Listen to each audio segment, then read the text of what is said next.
All right, I think we're live. This is another Meta 25 live stream tonight in English. And we are talking about a very interesting topic. My name is Johannes Fehr. I'm from the board of Meta 25, our German left party, part of DiEM25, our international movement. And we regularly on our YouTube channel talk about German politics, normally in German, tonight in our English episode to take a bit of an inside and outside look on the interesting topic of the Germany's so-called left, that is pro-Israel. And we'll dive into questions like, what the fuck are you doing there? And what the fuck is this? We will ask why that happened, that part of the so-called left,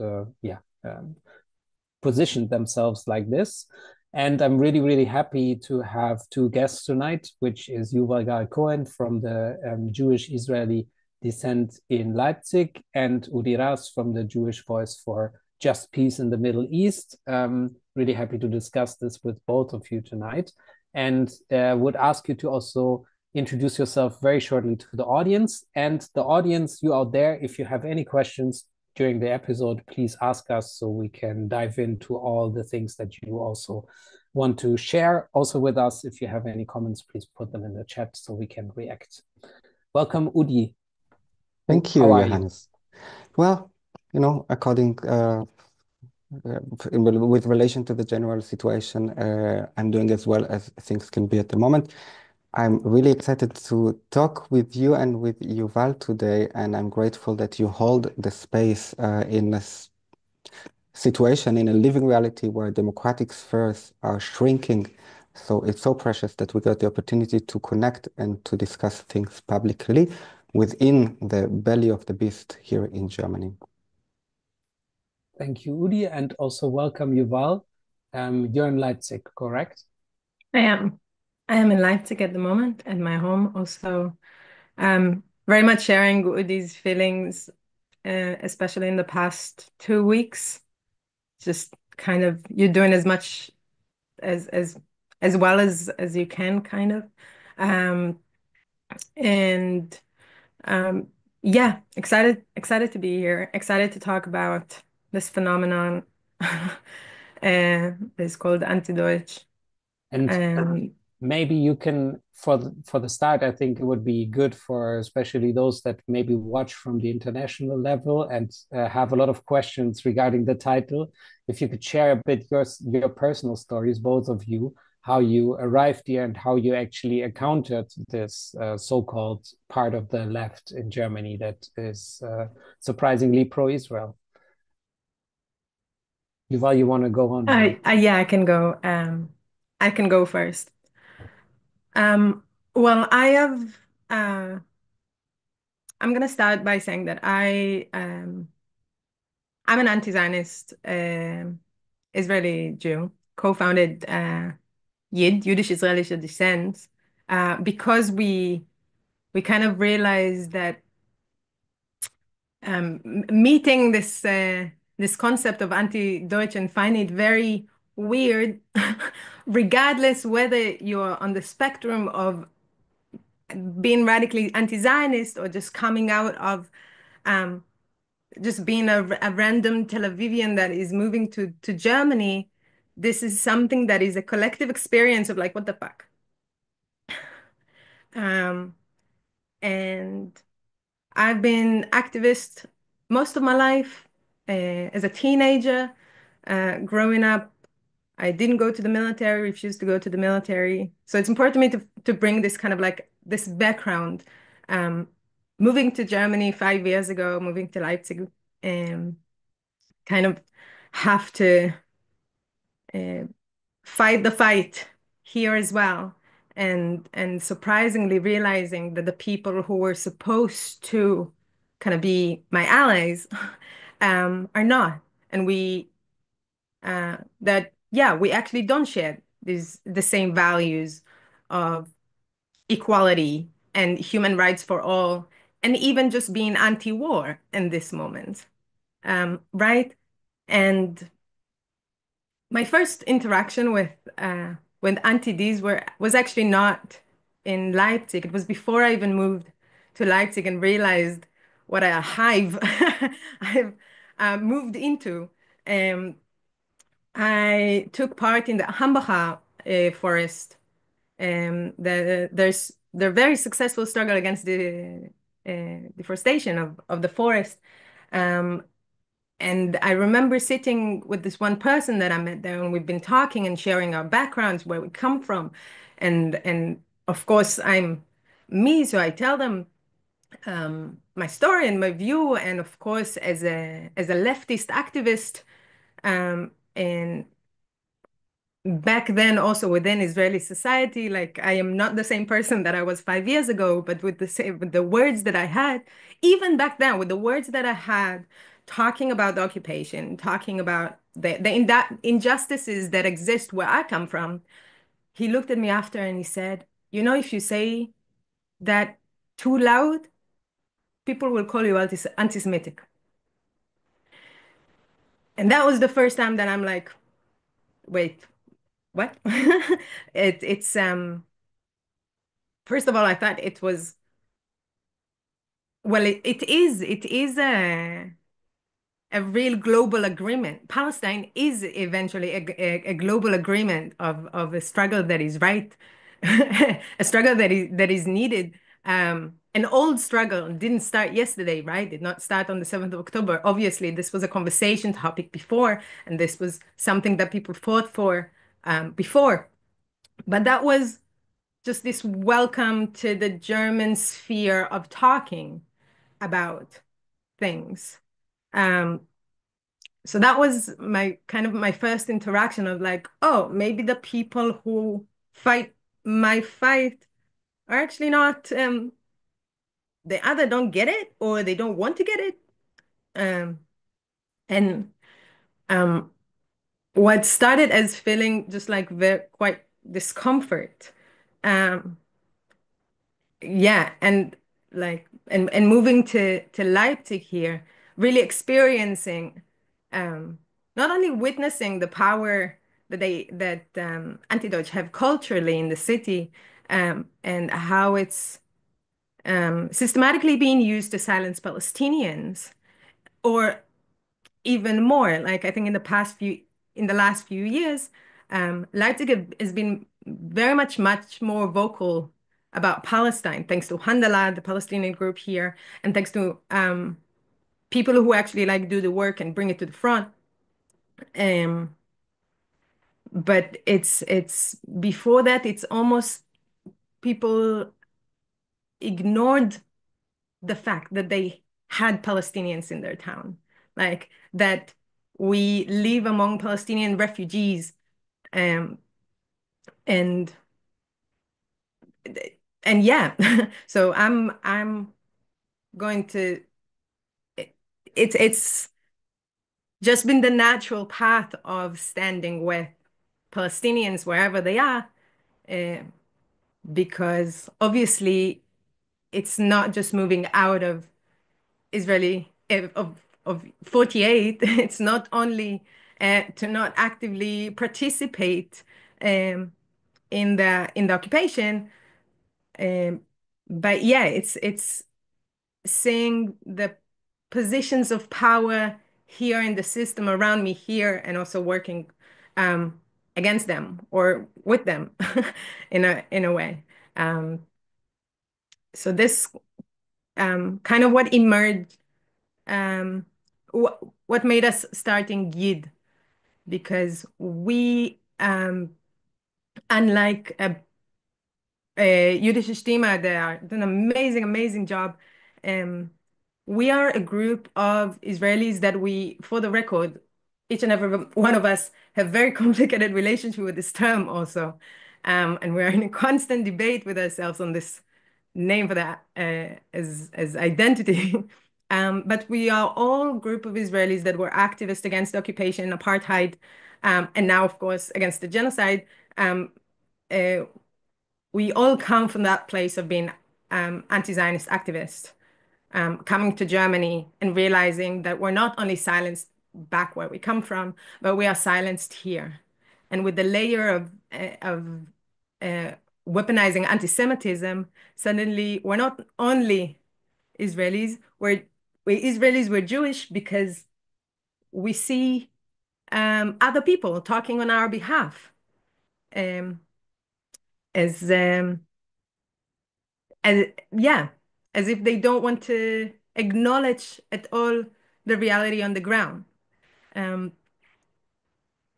and so yeah, we put it to ourselves as a promise to be in solidarity with Palestinians, bringing what it's like to be a radical left within Israeli society. How has it been? What it's really like in the so-called only democracy in the Middle East that they claim that they support.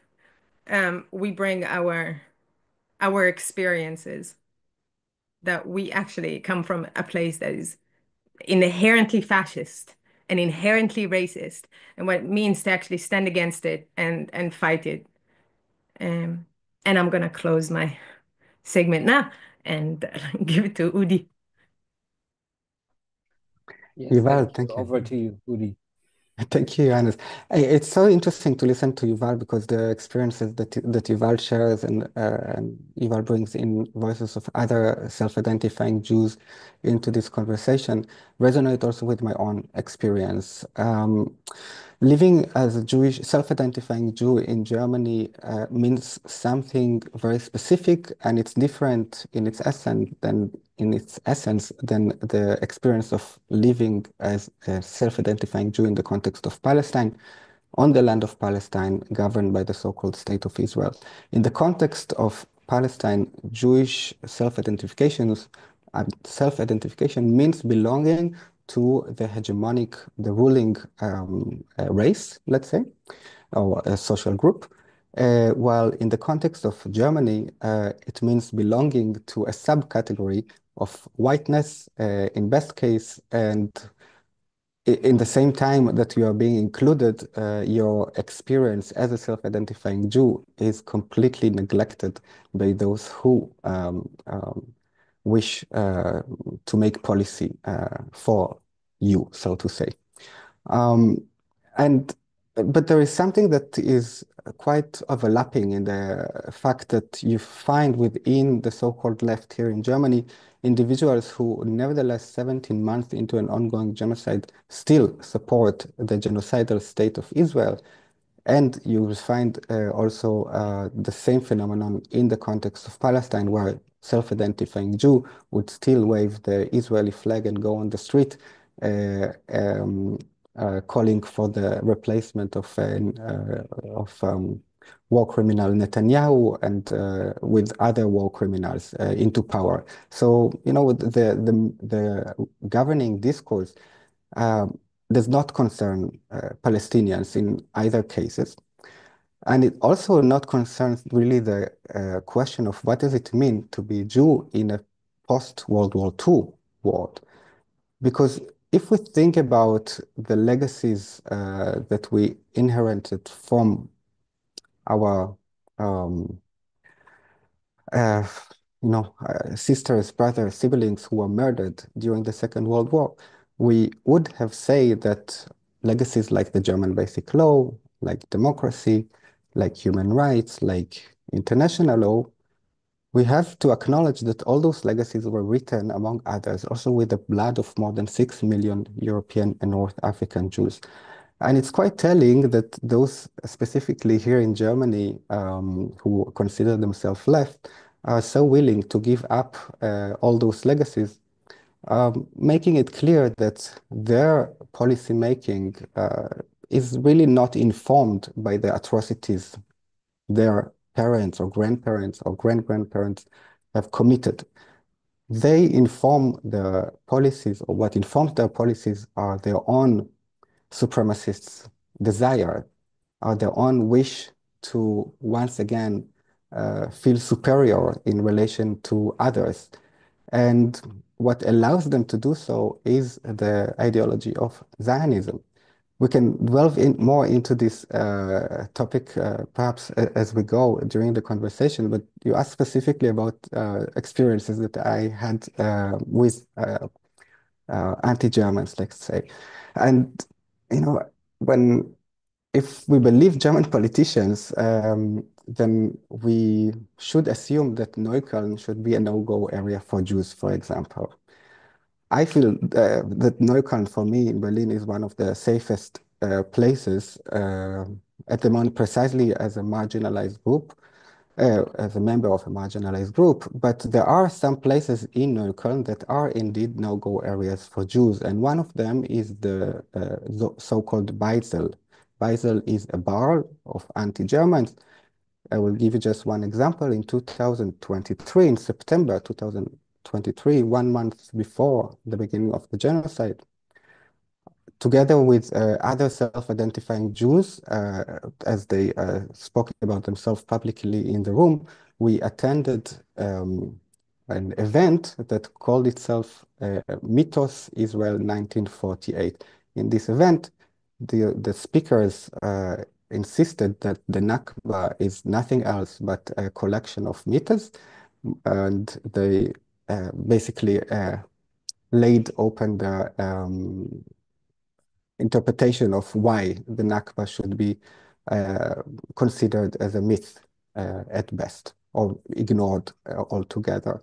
And I can recall as one of the persons who self-identifies Jew stood up in protest against this framing of the Nakba as a myth, and expressed their concern that this is not something that one should tolerate, let alone give room for this. He was then pushed out with violence from the room, and at least one individual who was present in the room was shouting at this person, "Du arme Jude," you poor Jew. You know, so this is really the atmosphere that is characteristic to Beisel. This person that was took out was have left the room with a fracture in the rib, and was then, if I remember correctly, also received Strafanzeige. What is Strafanzeige in English? He was charged with Like a criminal offense. fine. A fine, yeah.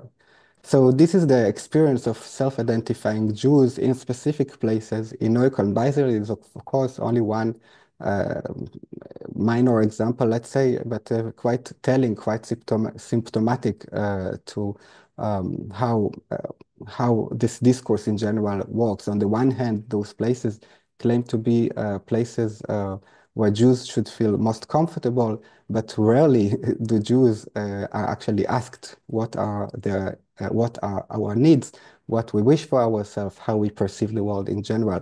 This discourse is designed for anti-Semites, let's say, to feel good about themselves without the necessity to actually engage with living experiences of self-identifying Jews. Thank you, Udi, also for sharing. I think to the ones listening, as someone that is actually German and grew up in the German countryside, maybe I can also share quickly that one of the problems, of course, here is that we learn a lot about the Holocaust in school, and we should, and it's something really important for us to reflect on. But unfortunately, the Nakba is, for example, a term that I only learned about when I was long out of school, what that event actually was. And the same actually also, we learn very, very little about the other genocides that the Germany perpetrated in the past. And I think those are all telling signs for a lack of understanding of the wider history and the wider lessons to be learned from history and from all the atrocities from the past. I would propose that also you mentioned already the term anti-Des and anti-Germans. I think it's a bit confusing for a lot of people, although that is kind of like the historic term on how that group is called. So I would propose that we call them the Ultra Germans. I think it's much more telling because there's nowadays so much in line. Like actually also funny coincidence, the first comment in this chat today was Antifa means solidarity with Israel. So that's exactly one of those people that waved the Antifa flag together with the Israel flag in German demonstrations. And of course, they couldn't be more wrong. And that is not what I think and what many think is Antifa, I think. So, and today's, of course, they are very much in line with what the German state is actually doing, and a big part of the German society, unfortunately, also is supporting. Um, Maybe, yeah, you can also share a bit on how you see that connection. I think because it's really important between the state and that so-called self-proclaimed left. That would be, I think, interesting to yeah dive in a bit more. Yuval? Yeah, I think it's exactly what you said. Uh, it's true that it's considered the anti-Germans, because actually what we are saying, that actually they're not anti-German at all. Actually, when we see those demonstrations of gegen jeden Antisemitismus, they're not protesting against anything. They're not really protesting against anyone or against any idea. They're protesting for the state. Like Germany is already supporting Israel with billions, with billions. And yet you still hear people raising with like the whole aesthetic of being a radical thinker, calling for more weapons. So it's first this idea, as I said, of like you would think that leftists would be anti-war as the base of even um, as the base of, I don't know, being critically thinking of our political situation, whether it's global or local. Um, like, would you be in the 60s protesting for the Vietnam War? Like, you haven't seen hair? But the second point that I wanted to make, especially with the Antifa, um, and because my background, I might be um, biased with bringing experiences of the so-called radical left, which is 10 people. I'm not pretending there is any, you know, but the Antifa flag in Israel is in support of Palestine. So it just comes to show how disconnected, exactly what you said before, of what Udi said before, of not even like engaging with real experiences of people. It's such deep level of disconnection from the people on the ground, the people that they're so-called, yeah, supposed to like say that they are in solidarity with. Um, like they hold the Antifa flag in one hand and the Israeli flag in one hand. While my friend back in Israel, while holding the Antifa flag, is getting beaten up either by cops or either by settlers. So it's really amazing to see the disconnection, just to show that well, I can go deeper on that actually later, of that is a form of dehumanization, like and anti-Semitism, basically. They don't see us as humans. They don't really see us as real people with thoughts and etc. Um, um, so I just, yeah, wanted to add this Yeah, couple Yuval, of I things. want to, oh, sorry for interrupting. Yuval, I wanted to add to what you said. Also, it's interesting that in the German case, specifically in the case of Germany, um, when we talk about the Jewish population in Germany after 1945, after the end of the Second World War, the end of the Jewish Holocaust and many other Holocausts who took place during the same time, by Nazis, we see that the Jewish population was and remain really a tiny, small social group within the overall dozens of millions of population of Germany in general. So when we talk nowadays about Jews in Germany, we talk about a very optimistic number of 250,000 self-identifying Jews in Germany. So German politicians or policymakers in Germany, and also it includes also ultra-Deutsche or anti-Deutsche, um, Zionist Germans, they have a challenge of framing their or informing themselves um, really in a climate where Jews rarely exist. So it would have taken from them an active approach to do a research, basically, to reach out to those who self-identifying as Jews, who move through this anti-Semitic world as Jewish individuals in order to inform their decision-making process. But it's perhaps then not quite surprising that they choose not to do so. The system has been designed by Aryans for Aryans, and everybody who is not Aryan, their experience is remain marginalized within this system of policy making. I'll give you just one example. Within the Bundestag, for example, how many self-identifying Jews are sitting right now as we speak in the Bundestag? Do you have an idea? To be honest, I haven't.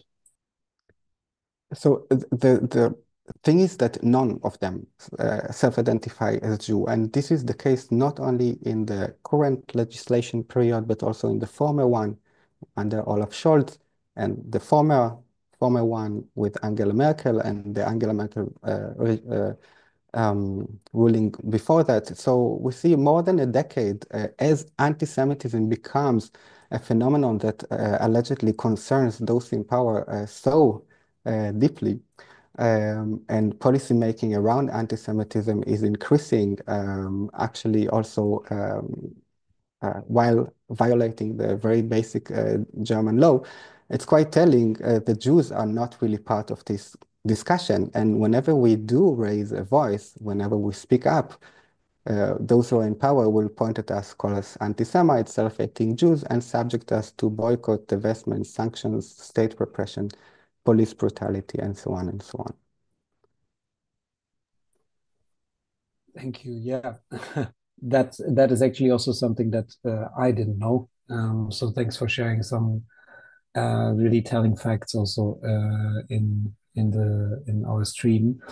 I want to uh, ask you one question, but that someone that is probably, I don't know what the identity of the person in the chat is, of course. His name is Anti, and he actually is asking you, Udi, if you could wear a kippah in Neukölln, since you have been going around there. So I wanted to forward that question to you. Thank you, Yanis, for the questions. Thank you for asking the question that I think that perhaps also other people ask themselves about how I move around with the kippah. I wear the kippah everywhere I go, also in Neukölln. The scary thing for me is to walk with this kippah rather in Charlottenburg and in places that are marked as no-go areas for Jews, basically. Thank you for clarifying that.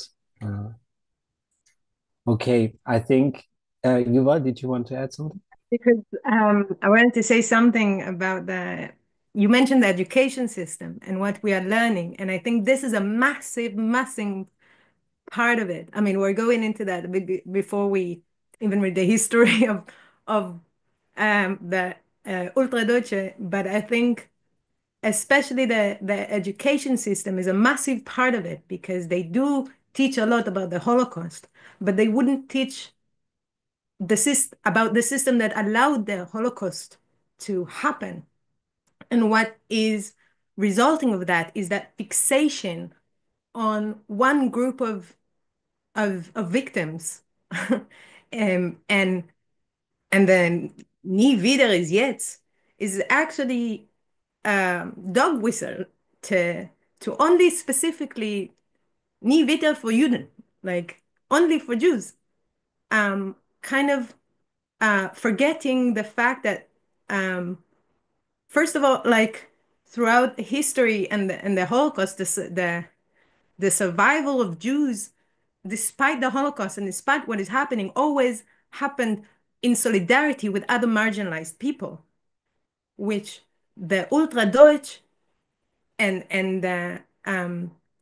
the political sphere and how anti-Semitism is being taught is not only lacking lacking real facts and real critical thinking about a system, sorry, about yeah, about like a system that a societal system and political system that allowed the Holocaust to happen. What happened is this fixation of Jews, of philo-Semitism, as they say, and the problem of viewing anti-Semitism as something uh, special, not something that is part of as a form of racism, and not actively like fighting anti-Semitism as a form of racism, which then unite the struggle with other struggles against other forms of racism. Um, just aligns Jews more. It just puts us in a box more. And if there's one thing that I always try to push and to say to Ultra Deutsch, that actually, as anti-Jewish, oh my God, anti-Zionist Jews, um, um, anti-Zionist Jews who either experienced anti-Jewish racism where we are here in Germany, um, we we know what it's like to grow up with a narrative that is being told to us that we have to unlearn. We know what it means to come from generational trauma and the other way around, right? Um, I really believe that we know and we understand how ultra Deutschism work. We know them much more than they know themselves, uh, because of course we are still in this process, right? It's always a process of shedding the Zionism and shedding the narratives that has been taught to us and been implied to us, especially through the educational system and everywhere we go, teaching us what is solidarity, what is unity, and finding out that actually it's just for uh, one people and not for all people. Um, we know what it's like to disagree with our grandpa. And that's the sad part of it. That you would imagine that we would find solidarity and we would find allies based on those processes. Like nobody here in Germany, those Ultra Deutsch are born with an Antifa flag in their hand. Like they could just as easily find themselves growing up to be one of those people walking in an AfD demonstration, right? So how come the work, let's say, stops when it comes to Palestine? Where do you put your comfort above justice and the work that needs to be done for justice? And that's just my yeah. They teach us about the Holocaust, but they don't teach us about the resistance to the Holocaust.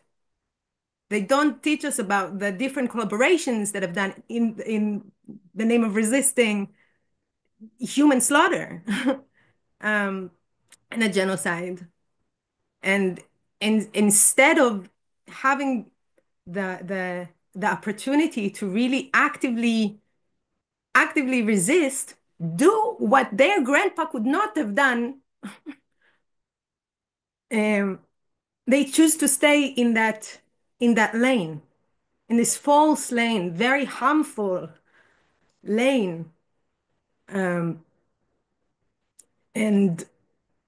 what I wish is also for them or for people in general to take from this episode and from our conversation is that all of us are always in process of understanding our surrounding and understanding ourselves with our political surrounding and where is our place.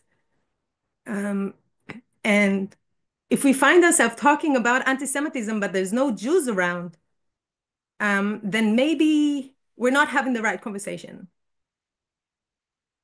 And now we can move. Those were almost closing words already. No, they didn't but it was a good summary. That's what I wanted to express with that. I would like to go with this intention, like Yes. of taking something out of this conversation. We're not just talking shit about you. We want about people. We want them to actively think about what we're saying. And so I invite them to put their ego aside for a second, and then we can continue. Yes, thank you. I actually have never experienced such an active chat with just a few people that seem to be identifying as Antifa and pro-Israel, having a very active discussion. I just want to clarify one thing, just because we are against, speaking out against genocide in one part of the world is not meaning that we support the regime in Iran or the regime in Turkey, because that's something that is thrown around in the chat. Just wanted to clarify that without us, diving further into this, because I don't think there's need. If there's anyone that has interesting questions, since we're going into the second half of our conversation, please put them into the chat and we will answer them.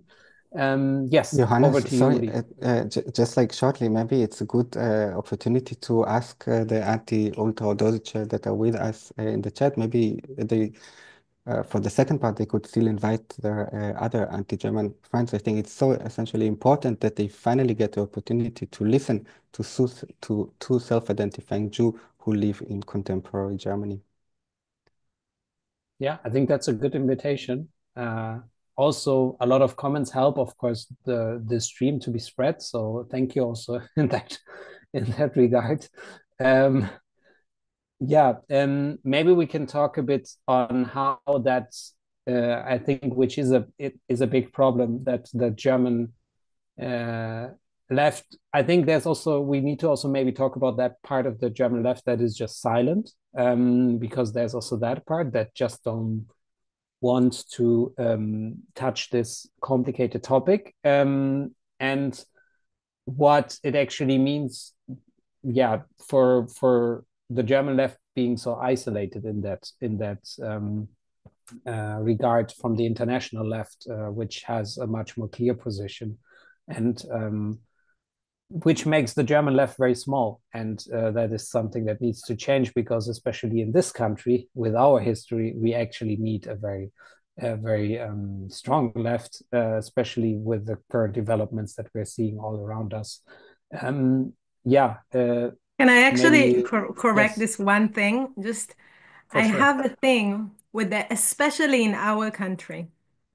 In every country, in every state, there should be a strong left, because it's not, I refuse to believe that supporting genocide is in somebody's DNA.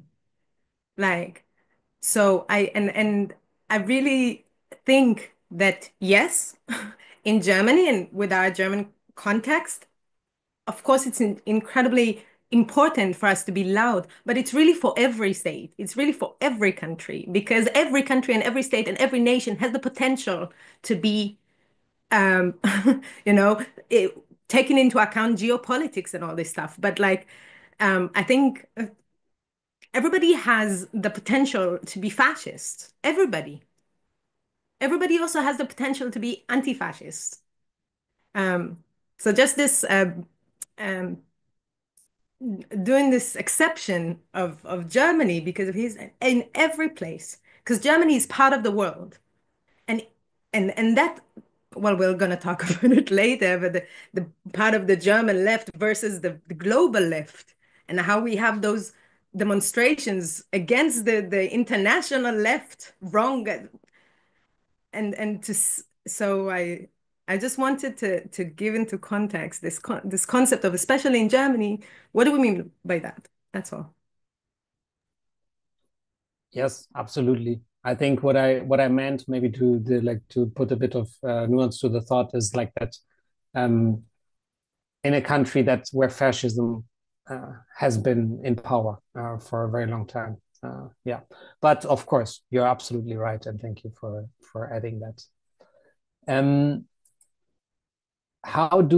one of the questions that we actually prepared for the conversation is how do we distinguish between fighting anti-Semitism and upholding Zionist ideology? I think it's probably something that you already have answered in your statements here and there, but maybe we can just give people some, yeah, your opinion and your a bit of some guiding on how to do this and be in solidarity with every marginalized or suppressed group. Johannes, if that's okay for you and for you, Yuval, I'm happy to at least offer one possible answer to this very urgent question. And I think perhaps it would make more sense to answer this question by considering what is anti-Semitism, or even more precisely, what is anti-Semitism according to those who are in power here in Germany. In 2017, the German government adopted what we by now know is an anti-Semitic definition of anti-Semitism, which was introduced 1 year earlier in 2016 under the so-called IHRA definition of anti-Semitism. IHRA stands for International Holocaust Remembrance Alliance, and this is an intergovernmental coalition of 99% predominantly countries with predominantly Christian population. There is one exception in this coalition, and this is the so-called the Jewish state, the state of Israel, which is also part of this coalition. So you have a room full with Christians and one Jew. In Germany, they call this phenomenon diversity. So in this very diverse room, they all sit together in 2016 and introduce a definition of anti-Semitism. According to this definition, anti-Semitism, I'm giving here a citation from the website of the IHRA. You can look for it, IHRA, anti-Semitism. It's written, anti-Semitism is a certain perception of Jews which may be expressed as hatred towards Jews. Rhetorical and physical manifestations of anti-Semitism are directed toward Jewish or non-Jewish individuals and or their property, toward Jewish community institutions and religious facilities. If you feel confused, I don't feel surprised, because also those who framed or defined those definition of anti-Semitism found it so confusing that they found it necessary to attach a list of 11 examples of what this definition could mean, what anti-Semitism could mean.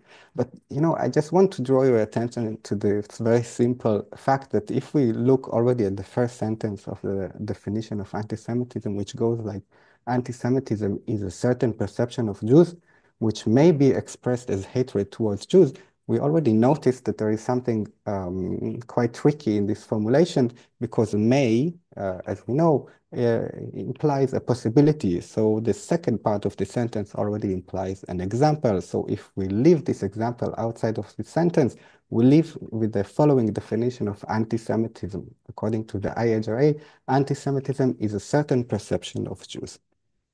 Now, sisters, if Yuval and myself are sitting in front of you and we tell you that we self-identify as Jews, you have a certain perception of Jews.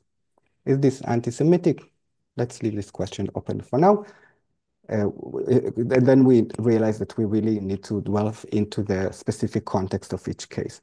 I understand anti-Semitism very much the same way as Yuval defined it before. Anti-Semitism is racism towards Jews.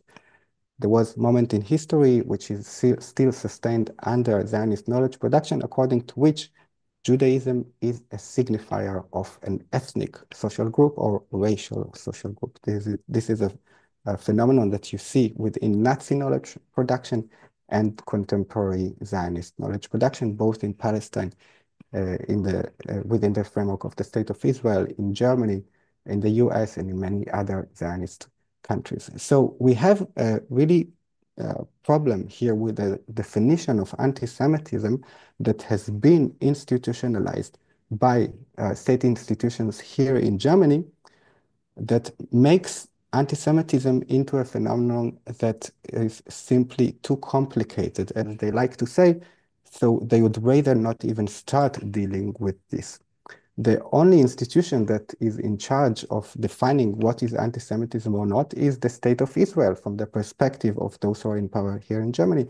Because if you look at the examples also of what anti-Semitism could mean within the framework of the IHRA, you'll see that 7 out of the 11 examples are directed directly to the state of Israel as examples of what anti-Semitism could mean. So only 4 of those examples address living experiences of Jews as Jews. So according to this IHRA definition of anti-Semitism, in order to define or to decide whether something could be classified as anti-Semitic, falls into the hand of the state of Israel. And you see that all those state institutions here that are being designed allegedly to protect Jewish life in Germany have very close ties, very close connection with Israeli right extremist policymakers and Israeli state institutions, among others with individuals who are committing crimes against humanity right now in Gaza. So this is what I wanted to say about this problematic of how anti-Semitism has been utilized, has been institutionalized in policymaking in today's Germany, and how this anti-Semitic definition of anti-Semitism affects the living realities also of Jews here in Germany. According to this definition, everybody who speaks up for democracy, for human rights, and international law must be understood as an anti-Semite, which, to say it in a rather ironic way, I hope that everybody who listens to this talk today would be anti-Semitic, but only according to the IHRA definition of anti-Semitism. Thank you, Udi. I hope that yeah, that people could follow that very detailed explanation. I think it's important to dive into the details because I think, yeah, as you mentioned, these definitions are used a lot to yeah, justify repression here in this state, especially, of course, against Arabs and Palestinians, but also Jewish people, German people, lots of people that work against the support of the German state for the genocide in Palestine. There was someone asking in the chat, what do people mean by the topic is complicated? Does someone of you want to try and answer or had experience with that? I can answer. The topic is in the topic of Palestine, of Israel-Palestine, right? Or anti-Deutsch, which is complicated. No, the Israel-Palestine. Yes, take a position. Because I would argue that the concept of anti-Deutsch is more complicated and more layered than actually Israel-Palestine. The idea that it's complicated is a manufactured idea.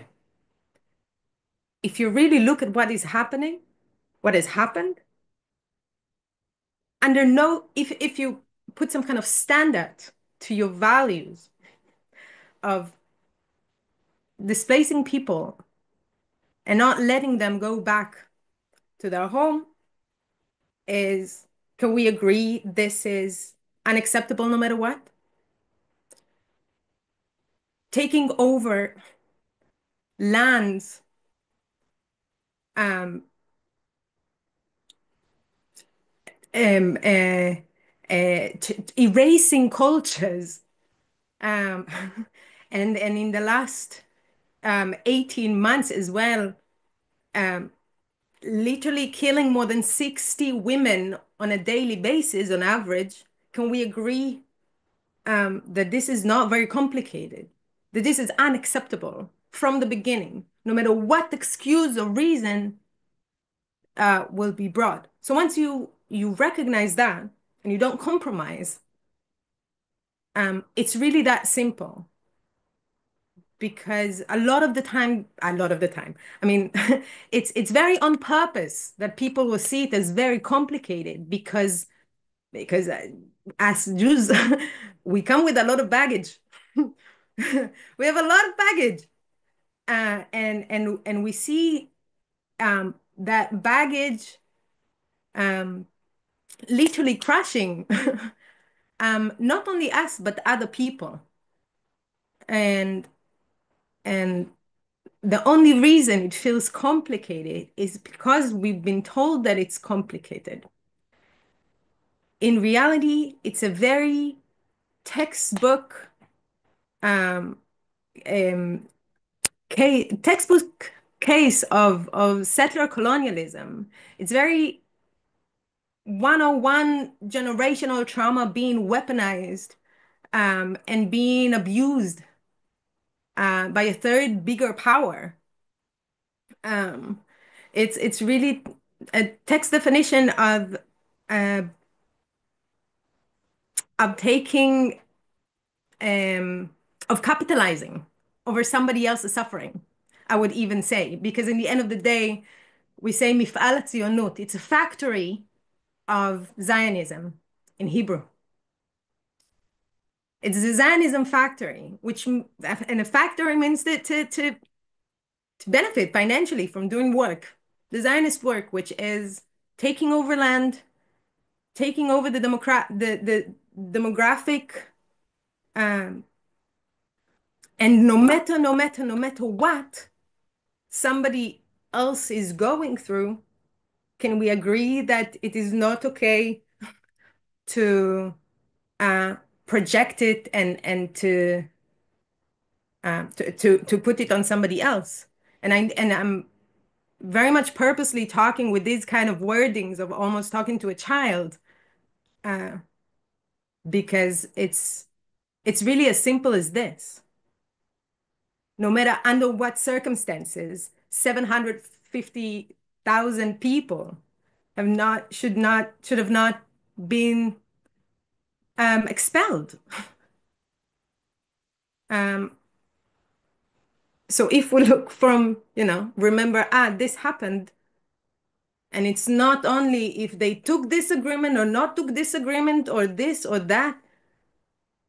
In the end of the day, regardless also what agreements um, are being discussed, as we speak right now, settlers are going over doing another pogrom somewhere in the West Bank, and the bombardment of Gaza is resumed, and so it's the use of like it's so complicated is literally an excuse to not look at reality as it is now. Because can we agree that killing people is wrong and killing children is wrong? Um, and that's what I mean also by values and principles of the left.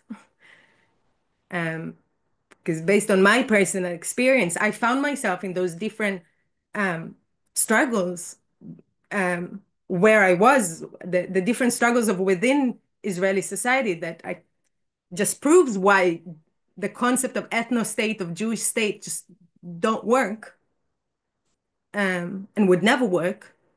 It comes from following those values of, oh yeah, stealing somebody's home is wrong. Demolishing somebody's home is wrong. Stealing sheeps, killing children is wrong. And that leads me to understand the reality in which I'm living in. And if we drop that it's complicated and we just look at the reality, and also to it's together with the sentence, it's complicated, it's like it's complicated on both sides, right? It's the both sides that a lot of the time comes with um it's complicated. I think once we drop um the idea of both sides, and if we actually then look on both sides, then we see that it's very simple, because you would not put it on the same level. That's yeah. Yeah, Yuval, listening to you and hearing this, keeping in mind this, it's not complicated sentence that we hear around us. Thank you, first of all, for addressing it so accurately. I can offer maybe a way to summarize it very briefly. Because when I listen to you, I hear from you that what is actually complicated is to justify a Nakba, is to justify ethnic cleansing, it's to justify an apartheid regime, it's to justify a genocide. And what is not complicated, on the other hand, is the German Basic Law, are the legacies of human rights, and is international law. All those legacies that, once again, were written, among others, also with the blood of more than 6 million European and North African Jews. Thank you. Yeah, thank you for summarizing it again and putting it, to the point.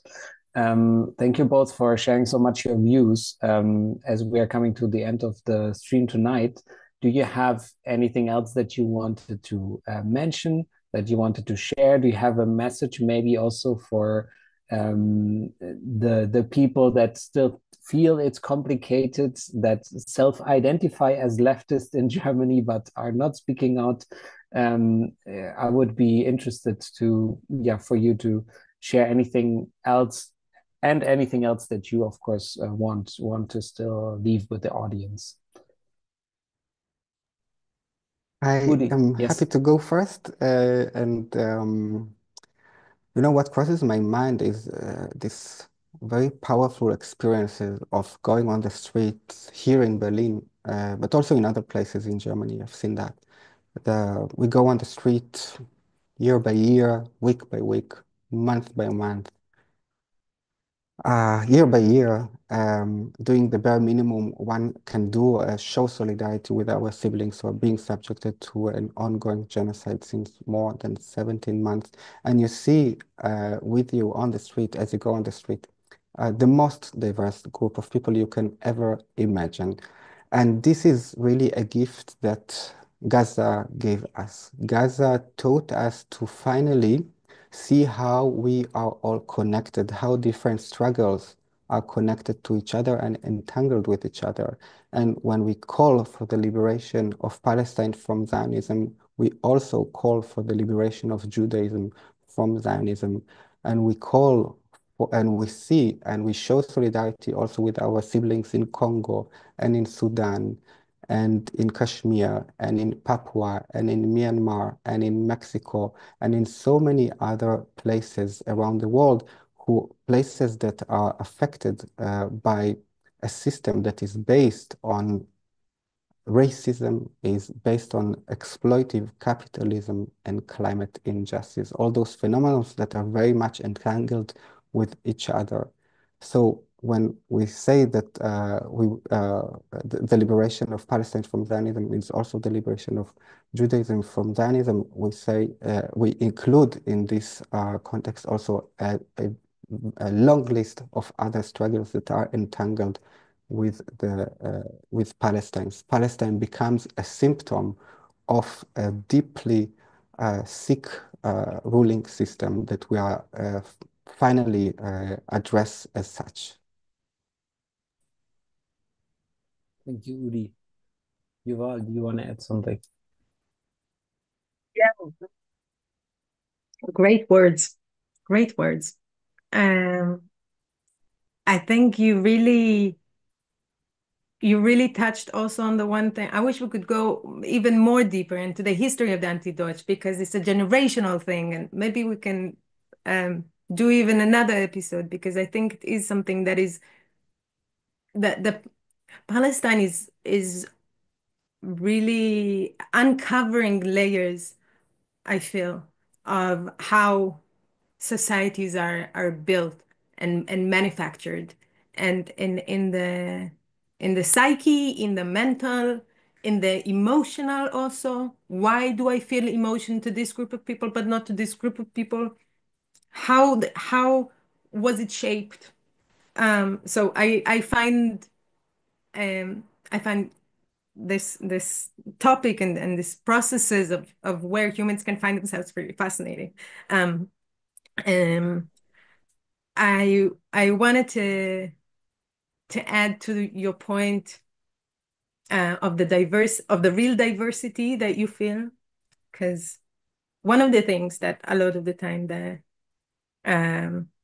Germans would find themselves telling me, of course, calling me a couple and self-hating Jew and all of those things. But if they are the nicer ones, they would say, oh, you will never know coexistence in this, that, supporting this. Or you would never find peace and ta ta ta ta ta ta ta ta. And or you know, because like go to point 1, 2, 3 and see how they treat you there. And the exactly through marching down the streets and showing up and really co-resisting, like they don't understand. I found my coexistence. I exist through the co-resistance on the street. It sounds poetic. I didn't make that up, but I found my coexistence as you know, as wild or big or coexistence. Also, a word that has been so washed, um, uh, which I completely understand why it's also like, yeah, not a word that is almost relevant anymore. But my place as the Jewish woman that I am, experience what I've experienced as the Jewish woman that I am, led me to march down the street with my Palestinian brothers and sisters.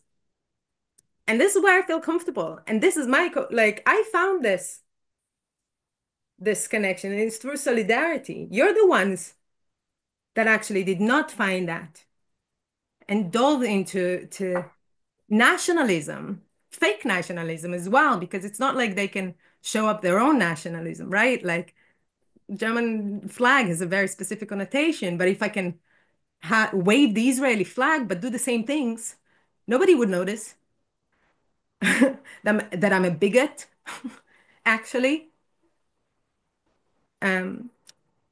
So if there's one thing that I would like to say is that they're wrong. And only the way of solidarity and doing internal work, the trust that we do, only then we can like really move forward and make a revolution, which I really think all of us want, like a better, just world. So I'm becoming hippie right now, but like that's the thing. I'm on the street. Where are you at? That's it. Yes, thank you. If revolution is one of the last words, that has been a good stream. The people in the comments already second you, Yuval, that we should do another episode to really have time to go into the history, which I think we didn't thrive so much tonight. I really also look forward to that. People also please, comment afterwards under the video what other questions you might have felt that we left out that we should, answer in that second episode. Please subscribe to the channel. Thank you, Yuval and Udi, for joining tonight. I learned so much from you, and I think. Yeah, I do. You agree that we will do this? We'll do another episode? Are you up for it? Definitely. Thank you, Yeah, Hannes. Thank you, Yuval. 100%. Thank you for this opportunity. Great. So we will be back soon. Also, if you want to support our work in Matter 25, please go to matter25.de and leave us a small donation or join as a member. There's also an English version of the website. Yes, thank you, Yuval. Thank you, Udi. Thank you all for watching, and see you next time. Ciao, ciao. Thank you. Free Palestine. Free Palestine.